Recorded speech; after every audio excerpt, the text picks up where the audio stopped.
한 책에 있었던 예화를 제가 한번 읽어드리겠습니다. 시골에 사는 쥐가 먹고 살기가 힘들어서 도시로 이사를 했다고 합니다. 도시에는 남이 먹다 남은 찌꺼기라도 있을까 해서 생계 유지를 하기 위해 이 시골쥐가 도시로 올라온 겁니다. 시골쥐가 도착한 첫날 밤 예상치 않은 상황이 발생합니다. 한밤중에 도시 뒷골목을 서성이는 고양이를 만난 것입니다. 어떻게 해야 될까요? 톡 깨야 됩니다. 톡 깨야 돼요. 시골쥐는 있는 힘을 다해서 도망쳐서 가까스로 쓰레기통 뒤에 작은 구멍에 숨었습니다. 그리고 거기서 숨을 죽인 채 고양이가 돌아가기를 기다렸습니다. 그야말로 쥐 죽은 듯 기다리고 있습니다. 잠시 후 고양이가 있던 곳에서 개 짖는 소리가 나는 겁니다. 개 짖는 소리. 쥐는 생각합니다. 고양이가 떠났겠구나. 왜죠? 고양이와 개는 상극이기 때문이죠. 그래서 분명히 같이 있을 수 없다고 생각한 겁니다. 그래서 쥐는 안심하고 밖으로 나왔습니다. 그런데 뜻밖의 어떻게 될까요? 고양이가 기다리고 있는 겁니다. 금방 목숨을 잃을 지경이었지만 쥐는 궁금증을 견디지 못해 질문을 합니다. 아니, 분명히 개 짖는 소리를 들었는데 어떻게 고양이인 너가 지금 이 자리에 있는 거냐? 라는 거죠. 그랬더니 고양이는 회심의 미소를 지으면서 이렇게 대답합니다. 이처럼 각박한 도시에서 살아남으려면 최소한 2개 국어는 할 줄 알아야 돼. 그래서 나는 고양이 언어와 개 언어도 사용할 줄 알아. 라는 거죠. 먹고 살기 위해 고양이가 개소리 내야 하는 각박한 현실은 우리에게 낯설지가 않습니다. 우리가 예수를 그리스도로 믿고, 즉 나의 구원자로 믿고 그분의 제자가 되어 살아간다는 삶은 결코 쉽지 않습니다. 신앙을 지킨다는 게, 믿음을 지키며 살아간다는 게 결코 쉽지가 않습니다. 매주 또는 매일 결단하지만 먹고 살기 위해 개소리해야 하는 우스꽝스러운 고양이처럼 우리 또한 먹고 살기 위해, 가정을 지키기 위해, 내 건강을 지키기 위해, 때로는 나의 유흥을 위해 세상과 타협하는 부끄러운 제자의 모습, 부끄러운 제자의 삶의 모습이 우리 안에 있지 않습니까? 그래서 오늘의 말씀을 통해서 우리가 제자의 삶이 무엇이고 또 제자의 삶을 어떻게 살아가야 되는지를 함께 나누고자 합니다. 오늘은 2월 마지막 주입니다. 제가 마지막 주에는 인물에 대해서 설교를 한다고 말씀을 드렸습니다. 오늘은 바디메오에 대해서 함께 나누고자 합니다. 예수님과 제자들 그리고 허다한 무리들이요 여리고에서 나가고 있었습니다. 예수님, 제자들 그리고 허다한 무리, 어마어마한 인파죠. 여리고는 그 지대가요 해수면보다 250m 낮은 지대입니다. 그러니까 이스라엘에서 가장 낮은 성읍이에요. 그렇게 가장 낮은 그 성읍에 가장 낮은 길가에 앉아있는 한 사람이 있습니다. 성경은 그를 바디메오라고 합니다. 바디메오. 마가복음의 저자인 마가는 그를 이렇게 설명합니다. 45절에 보면 디메오의 아들인 맹인거지 바디메오. 디메오의 아들 맹인거지 바디메오라는 거죠. 우리도 마찬가지로 대부분 누구누구의 아들이라는 표현은요 귀족한테 쓰는 표현이에요. 우리로 말하자면 양반. 그래서 무슨 공파 몇 대손 이런 말이 있잖아요. 뼈대에 있는 가문이 아니면 그런 말이 없어요.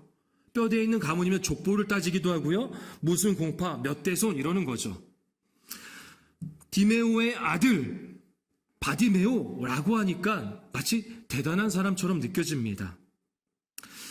오죽하면 영화 속에서도 그런 대사가 있죠. 너그 아버지 뭐 하시노? 영화 친구라는 이 영화에서 나오는 대사입니다. 너그 아버지 뭐 하시노? 아버지가 그리고 조상이 그 사람이 누구인지를 말해준다라는 겁니다. 디메오의 아들 바디메오라고 합니다. 뭔가 있어 보입니다. 귀족 같아 보입니다. 그런데요, 바디메오라는 말의 뜻은요, 디메오의 아들이란 뜻이에요. 이상하죠? 디메오의 아들 이러는 거예요. 그러니까 우리가 말할 때는 디메오의 아들이지만 실상은 원래 이름 뭐예요? 그냥 바디메오라고 불렀던 거예요. 바디메오라고 불렀던 거예요. 그러니까 디메오의 아들, 우리로 말하면 더 쉽게 말하면 이런 겁니다. 이름은 모르겠는데 저 있잖아, 그 김씨 아들, 뭐 이러는 거예요. 이름조차 몰라요, 사람들도. 자기 이름조차 없다라는 거죠. 그렇게 디메오의 아들이라고 불러졌습니다. 그리고 성경은 그를 맹인이라고 합니다. 앞을 볼 수 없다라는 거죠. 맹인뿐만이 아닙니다. 그는 거지입니다.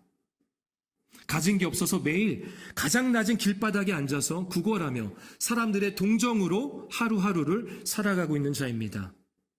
그가 죽는다 하더라도 이름조차 모르는 맹인 거지를 기억해 줄 사람은 없을 겁니다. 그리고 나중에 보면 이 바디메오가 예수님 앞에 서게 되거든요. 그때 그가 이렇게 이야기합니다. 선생님이여, 보기를 원하나이다. 선생님이여, 보기를 원하나이다. 근데 이걸 원어의 의미로 보면 다시 보기 원합니다 라고 해요. 다시 보기 원합니다. 다시 보기 원한다는 것은 그가 이전에 볼 수 있었다라는 거예요. 그러니까 바디메오는 선천적인 시각 장애인이 아니라는 겁니다. 그는 이전에 세상을 볼 수 있었던 자입니다. 그런데 어떠한 이유인지 모르겠어요. 병이었는지 사고였는지 모르겠지만 지금은 앞을 볼 수가 없습니다. 다시 말해서 보는 것이 무엇인지를 아는 자입니다. 그는 보는 것을 잃고 아무것도 할 수 없는 상황에 이르렀습니다. 가장 낮은 여리고라는 성읍에 길가의 가장 낮은 곳에서 소망 없이 하루를 살아가는 이름조차 없는 바디메오가 있습니다. 그런데 다른 날과 다르게 사람들의 웅성거리는 소리가 들립니다. 그는 앞을 보지는 못해도 엄청난 인파의 분위기를 느낄 수가 있습니다. 사람이 많으면 좋을까요? 싫을까요? 거지의 입장에서 좋아요? 싫어요?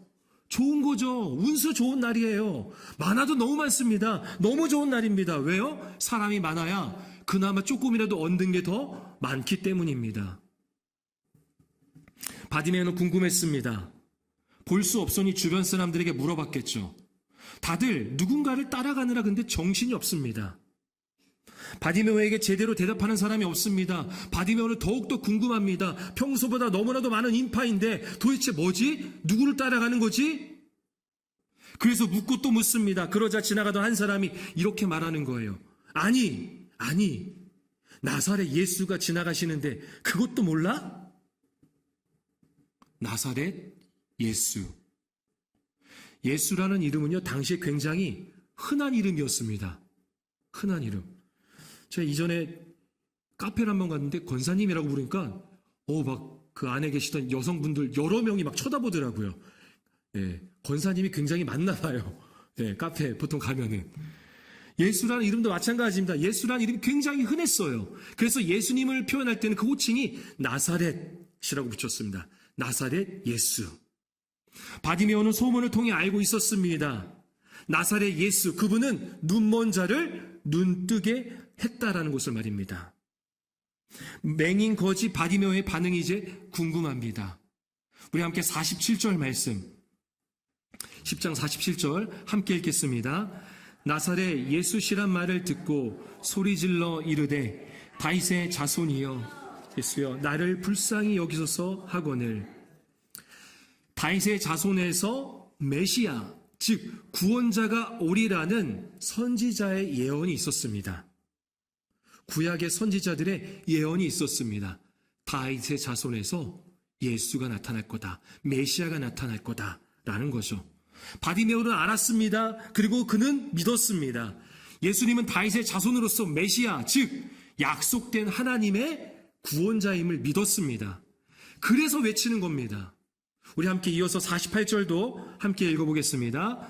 많은 사람이 꾸짖어 잠잠하라 하되 그가 더욱 소리질러 이르되 다윗의 자손이여 나를 불쌍히 여기소서 하는지라. 사람들이 꾸짖으면서 좀 조용히 하라는 거예요. 그러자 더 간절히 외칩니다. 다윗의 자손이여 나를 불쌍히 여기소서. 여러분, 우리에게 믿음이 있다면 우리는 구원자 되신 예수를 고백할 수 있어야 합니다. 각박한 현실과 삶을 살아가는 우리가 세상과 타협하면서 살아가는 것이 아니라 정말 낮고 낮아지는 현실 가운데에서도 삶의 어두운 그늘이 질 때에도 예수님 당신은 나의 구원자이십니다. 예수님 당신은 나의 주인이십니다. 라는 고백이 있어야 합니다. 바디메오가 간절히 외칠 수 있었던 것은 혹시라도 나 고쳐주는 거 아니야? 그건 나 앞을 볼 수 있는 거 아니야? 라는 마음이 아닙니다. 그는 진정한 약속된 메시아, 구원자가 왔음을 확신하면서 간절히 외치는 것입니다. 나의 눈만 구원하는 것이 아니라 나의 전부를 구원할 수 있는 분, 그분이 예수님이라는 것을 믿고 있기 때문에 그는 간절한 고백을 하고 있는 것입니다. 제자의 삶에 반드시 필요한 것은 바로 이 구원자를 향한 고백입니다. 예수 그리스도, 이게 답이에요. 이게 답. 제가 학생들을 담당할 때 세례 교육을 하면요, 항상 그 말을 했어요. 누가 뭐라고 물으면 정 모르겠으면 예수 그리스도라고 고백해. 그게 답이야. 예수는 그리스도이십니다. 예수는 메시아이십니다. 예수는 나의 구원자, 나의 주인이십니다. 라는 고백이죠. 제자의 삶에 반드시 필요한 구원자를 향한 고백입니다. 그런데 이 예수 그리스도가요, 어느 순간부터 너무 익숙해졌습니다. 예수 그리스도라는 이 고백과 이 단어가 너무 식상해졌습니다. 때로는 너무 지루하게 느껴집니다. 여러분, 우리 교회의 자랑은 무엇인가요? 우리 교회 자랑이 뭐예요? 우리 모현제일교회 자랑이 뭘까요? 국수가 아니라 밥이 나오는 거? 뭐일까요? 다른 교회들은 상가 건물에 있는데 우리는 단독 건물로 있는 거? 이것이 자랑일까요? 주변에 땅이 좀 있는 게 자랑이 될까요? 우리 교회는 빚이 없죠? 빚이 없는 게 교회의 자랑일까요? 많지는 않지만 남은 자들끼리의 친교, 예배 진행에 편리하고 보기 좋은 시스템, 이 모든 것은 하나님이 은혜로 거저주신 것들입니다. 한번 생각해 보세요. 예수님이 이 땅 가운데 다시 오신다면 그런 것들을 칭찬하실까요? 야, 니네 교회, 모현제일교회는 땅이 그래도 있구나. 너무 잘했다. 예배 환경 좋네. 그래, 이렇게 해야지 나를 믿는 거지. 역시 너는 내 제자구나, 너희들은. 이렇게 말씀하실까요? 아닙니다. 우리 교회의 자랑은 오직 예수 그리스도입니다. 나의 자랑도, 교회의 자랑도 오직 예수 그리스도가 되어야 합니다. 그래서 구원자를 향한 고백이 이루어지는 곳이 바로 교회입니다. 교회. 제자의 삶은 예수 그리스도에 대한 고백입니다. 저와 여러분의 삶에 이 간절한 구원자를 향한 고백이 있기를 소망합니다. 간절한 그의 고백과 외침에 예수님의 발걸음이 멈춥니다. 그리고 그를 부르라고 하십니다. 구원자 되신 예수님 앞에 맹인 거지 바디메오가 사람들의 도움으로, 그 부축으로 이제 서 있습니다. 우리 51절을 함께 읽어보겠습니다. 51절만 먼저 읽겠습니다. 예수께서 말씀하여 이르시되 내게 무엇을 하여 주기를 원하느냐? 맹인이 이르되 선생님이여 보기를 원하나이다. 예수님께서 물으시죠. 내가 너에게 무엇 해주기를 원하느냐? 라는 거예요. 근데 사실 예수님의 이 질문은 이 장면에서 처음이 아닙니다. 바디메오에게 하시기 전에 예수님이 12제자 중에 야고보와 요한에게도 하셨어요. 이 질문을 똑같이 하셨다는 거죠. 이어서 36절과 37절도 우리 두 절 같이 한번 읽어보겠습니다. 이르시되 너희에게 무엇을 하여 주기를 원하느냐? 여짜오되 주의 영광 중에서 우리를 하나는 주의 우편에 하나는 좌편에 앉게 하여 주옵소서. 예수님이 같은 질문을 하시죠. 바디메오에게, 그리고 예수님의 12제자 중에 요한과 야고보에게 똑같은 질문을 하십니다. 무엇 해주기를 원하느냐? 라는 거죠. 그리고 나서 이들의 대답은 서로 다른 대답이 이어집니다. 제자들은 예수님이 유대인을 로마의 압제로부터 해방시켜주고 이 나라의 왕이 되실 것을 믿었습니다. 이 나라의 왕이 된 다음에 이제 예수님은 대세가 되는 거예요. 그 누구도 건드리지 못하는 절대자가 되는 거예요. 왕이잖아요. 그리고 나서 예수님 다음으로 높은 자리를 하나씩 지금 달라고 말하는 거예요. 야고보와 요한이 아유 저는 우편이고요. 이 친구는 좌편에 좀 부탁드립니다. 라는 거예요. 그러자 제자들의 마음도 다 똑같았습니다. 남은 제자들의 마음도. 그러자 이 장면이 끝나고 나서 제자들끼리 서로 싸워요. 내가 더 높아야 한다고. 내가 더 공로를 세웠다고. 내가 더 예수님께 잘했다고, 잘 모셨다고 싸우면서 내가 더 높은 자리에 앉아야 된다고 12제자가 모두가 싸웁니다. 그런데 바디메오의 대답은 다릅니다. 그는 보기를 원했습니다. 그가 원하는 것이기도 하지만 그에게 가장 필요한 것, 다시 보는 것입니다. 율법에 의하면, 구약 율법에 의하면 맹인은요, 예루살렘에 들어갈 수가 없었어요. 맹인은 예루살렘에 들어갈 수가 없었습니다. 그는 구원자에 대한 고백뿐만이 아니라 예수님의 제자가 되어서 예수님을 따르고 싶은 소망이 있었습니다. 그래서 보기를 원했던 것입니다. 그냥 먹고 살기 위해 앞을 보게 해달라는 것이 아닙니다. 예수님도 그것을 아셨습니다. 그리고 그의 눈을 고쳐주시죠. 이것은 단순히 육체의 눈만을 고친 것이 아니라 그의 인생이 완전히 새롭게 태어나는 순간입니다. 이름조차 없던 맹인 거지가 구원을 받고 예수님의 제자가 되는 순간입니다. 여러분, 제자된 우리의 삶에도 똑같은 질문이 수없이 일어납니다. 예수님뿐만이 아니라 세상도 우리에게 질문을 합니다. 무엇을 원하느냐고, 어떻게 살아야 할 거냐고. 모두가 다 같은 질문 속에 살아갑니다. 우리는 대답해야 합니다. 우리는 결정하고 결단해야 합니다. 그때 우리는 제자들과 바디메오의 대답이 달랐던 것을 기억해야 합니다. 세상은 그 질문에 이미 정해놓은 답을 내놓기를 원합니다. 야야, 이게 대세야. 이렇게 살아가야 돼. 그래야지 손해보지 않고, 그래야지 잘 될 수 있어. 사람들로부터 인정받을 수 있어. 다른 사람보다 더 부유해질 수 있어. 명예로울 수 있어. 라는 것이죠. 하지만 우리는 세속적인 기준으로 답하는 것이 아니라 예수님의 제자로서 답을 해야 합니다. 그렇게 결정하고 결단하는 것입니다. 물론 손해볼 수 있어요. 마음의 상처가 될 때도 있습니다. 예수님이 원하시는 대답을 한다면 더 많은 갈등과 고민과 스트레스가 찾아올 수도 있습니다. 만약 그런 상황 가운데 있다면 정말 잘하고 계신 겁니다. 예수님의 제자로서 잘하고 계신 겁니다.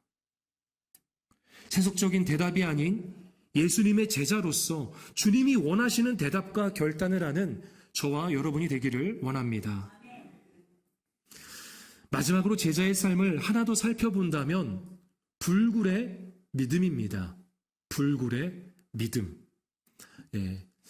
불굴이란 앞에 화면에 나와 있듯이 그대로 그 뜻을 써놨습니다. 온갖 어려움에도 굽히지 않는 것. 불굴은 온갖 어려움에도 굽히지 않는 것입니다. 그러니까 불굴의 믿음은 어떠한 고난과 역경과 시험이 찾아온다 할지라도 굽히지 않는 믿음인 것입니다. 우리가 제자의 삶을 살아갈 때 모두가 우리를 격려하고 기도하고 응원해 주는 게 아닙니다. 반드시 방해하는 세력들이 있어요, 없어요? 있습니다. 있어요. 사람이 되기도 하고요, 환경이 되기도 하고 상황이 되기도 합니다. 때로는 내 자신의 연약함, 죄악됨이 되기도 합니다. 어제 한 청년분을 만났는데요. 청년 한 분을 만났는데 교회에서 수련회가 있는데 수련회가 보통 2박 3일, 3박 4일 하잖아요.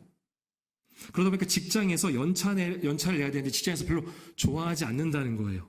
그래서 더 열심히 일을 하고 또 자신이 담당해야 하는 일들을 다 미리 준비해 놨다고 합니다. 갈 수 있을 것 같은 거예요.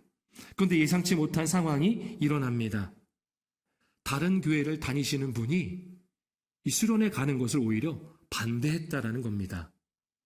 예수 믿지 않는 분이 아니라 예수를 모르는 사람이 아니라 교회를 다니는 사람이 교회를 다니는 사람이 반대했다라는 거예요. 여러분, 우리가 제자의 삶을 살아간다는 것에 대해 어쩌면 세상의 사람들이 아닌 가장 가까운 또는 교회 안에서 함께 신앙하고 있는 이들이 방해할 때가 더 많습니다. 여러분, 마가복음에 보면 오늘 소개된 바디메오뿐만이 아니라 혈루병에 걸린 여인, 화면 한번 보여주실까요? 네. 좀 전에 사진. 첫 번째 나오는 사진은 바디메오죠. 두 번째는 예수님의 옷자락을 만진 혈루병 여인입니다. 그리고 지붕을 뚫고 중풍병자를 내린 사람들이 있습니다. 이들이 예수님으로부터 그들의 칭찬을 받습니다. 그런데 그들이 모두 어떤 일을 경험하는지 아십니까? 예수님을 따르는 제자들과 무리들에게 방해를 받습니다. 예수님께 나아가는 데 있어서 방해를 받아요. 바디메오는 사람들이 꾸짖으라고 조용히 하라고 합니다. 야, 예수님은 큰 일을 하실 분이야. 로마의 압제로부터 우리를 해방시켜 주시고 이제 이 이스라엘을 거대하고 강력하고 부유한 나라로 만드실 분이야. 너같이 앞도 못 보고 거지 같은 놈이 어디 끼려고 해. 너 같은 하찮은 애들은 빠져야 돼. 꺼져. 이분은 큰 일을 하실 분이야 라는 거죠. 혈루병 여인이 예수님께 다가갈 때 수많은 인파들로 인해서 가까이 가기가 어려웠습니다. 그래서 예수님의 옷자락이라도 만지면 자신의 병이 낫는다는 믿음으로 예수님의 옷자락을 만지죠. 왜 지붕을 뚫고 중풍병자를 예수님 앞에 내렸을까요? 예수님을 따르는 제자와 무리들은 그들을 무시했기 때문입니다. 그래서 방해하는 것입니다. 우리의 삶 속에서 예수님을 믿는다고 하는 사람이 또는 함께 신앙하는 사람이 방해합니다. 어쩌면 세상은요, 우리가 신앙하는 거에 대해서, 우리가 제자된 삶을 살아가는 것에 대해서 관심이 없어요. 세상은 별로 관심이 없어요, 오히려. 여러분, 그래서 우리가 예수님의 제자로서 살아갈 때 불굴의 믿음이 필요합니다. 어떠한 방해에도 굽히지 않고 그렇게 주님께로 나아가는 그런 믿음이 필요합니다. 사실 우리 믿음이 어떤 능력이 있겠습니까? 여러분, 믿음이 능력이 있어요, 없어요? 우리의 믿음은 능력 없어요. 근데 우리의 믿음을 귀하게 여겨주시는 예수님께서 능력을 행하시는 거예요. 우리의 믿음은 너무나도 작지만 그 믿음을 귀히 여겨주시고 예수님께서, 하나님께서 능력을 행하시는 겁니다. 그러니 우리는 어떠한 고난과 역경에도 굴하지 않고 구원자이신 예수님께 나아가는 참 제자가 되어야 합니다. 신기하게도 마가복음에서 믿음을 칭찬받은 이들은요, 예수님의 제자, 그리고 예수님을 따르는 무리들이 아니라 불굴의 믿음을 보인 맹인 거지, 혈루병 걸린 여인, 지붕을 뚫고 중풍병자를 내린 사람들이었습니다. 불굴의 믿음으로 예수님께 칭찬받는 우리 모두가 되기를 소원합니다. 말씀을 정리합니다. 우리 함께 마지막으로 52절 말씀 같이 한번 읽어보겠습니다. 예수께서 이르시되 가라, 내 믿음이 너를 구원하였느니라 하시니 그가 곧 보게 되어 예수를 길에서 따르니라. 아멘. 바디메오는 예수님의 제자가 되었습니다. 예수를 길에서 따르니라, 이 문법적으로 보면은 미완료라고 하거든요. 그러니까 끝나지 않았다는 거예요. 그러니까 한 나이 어느쯤 돼서 그때까지 예수님을 따르더라, 그때까지 신앙하더라, 그때까지 교회 다니더라 라가 아니라 그가 끝까지, 끝이 없을 때까지 계속해서 예수를 따랐다라는 것입니다. 볼 수 있게 되어 세상이 추구하는 삶을 사는 것이 아니라 예수님을 따르는 제자가 되었습니다. 가장 낮은 자리에서 이름도 없는 맹인 거지가 고침을 받았습니다. 고침을 받는다는 것은 단순히 육체의 연약함이 낫는 것이 아니라 예수님을 따르는 제자가 되었다는 것을 의미합니다. 예수님의 제자로서 구원자를 향한 고백이 이제는 우리 안에 있기를 소망합니다. 우리 교회 자랑은 뭐라고요? 예수 그리스도. 구원자 되신 예수님을 향한 고백이 있기를 소망합니다. 수많은 질문 앞에 우리의 대답과 결단이 세속적이지 않고 말씀이 기준이 되어서 나타나기를 원합니다. 주님이 원하시는 대답, 그러한 결단이 있는 삶, 어떠한 고난과 역경에도 방해에도 굴하지 않고 주를 찾는 불굴의 믿음, 이것을 통해 제자된 삶을 살아가는 우리 모현제교회 성도가 되시기를 축원합니다.